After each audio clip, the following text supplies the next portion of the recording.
जय श्री राम।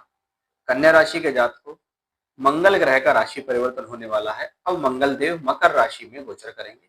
जैसा कि आप सभी जानते हैं कि मंगल मकर राशि में उच्च के होते हैं। अब उच्च के होते हैं और वो उच्च का ग्रह कहाँ होगा? सबसे पहली बात, पंचम भाव में मंगल उच्च के।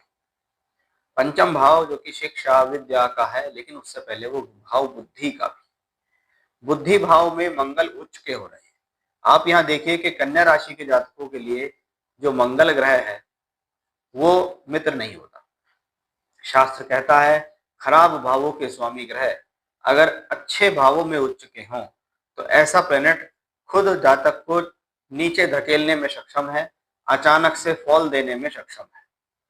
वो चीजें कहाँ से दिखाई देती हैं? वो मंगल से दिखती है। तो सबसे पहली बात, अगर बुद्धि भाव में मंगल उच्च के हुए तो आपको इस बात का ये ध्यान रखना होगा, आपको ऐसा कोई काम नहीं करना, ऐसी कोई जल्दबाजी, ऐसी कोई हड़बड़ाहट, ऐसा कोई जल्दबाजी में कदम नहीं उठाना जो कि आपको लॉस दे सके। क्योंकि बुद्धि भाव में जब ग्रह उच्च का होकर बैठा जाए तो आपको देखने में सब कुछ अच्छा लग सकता है, लेकिन वही स्थिति आपको अचानक से नुकसान में भी डाल सकती है। तो ऐसी स्थिति में कहा जाता है कि जल्दबाजी से और क्रोध से बचें। ऐसा कोई निर्णय ना लें जो कि आपको नुकसान दे जाए। ये सबसे पहली चेतावनी आपके लिए, क्योंकि यहाँ पर सूर्य भी है, 12वें घर के मालिक है, 8वें घर के मालिक मंगल भी यहाँ पर है। इसलिए क्या है, बुद्धि के भाव पर अशुभ ग्रहों का प्रभाव है। इसलिए ऐसा प्लेनेट आपसे स्वयं गलती कराकर नुकसान कर सकता है। पॉजिटिव बात यह है कि शुक्र ग्रह आपके पास यहाँ बैठा है। अब शुक्र ग्रह आपके लिए धन के मालिक, वो कहते हैं अगर नॉर्मल तरीके से चलते रहे, कोई जल्दबाजी, कोई हड़बड़ाहट, कोई क्रोध नहीं दिखाया तो मैं आपको फायदा दूंगा। क्योंकि 5वां घर सिर्फ 5वां भाव नहीं है, ये 10वें भाव से 8वां भी है।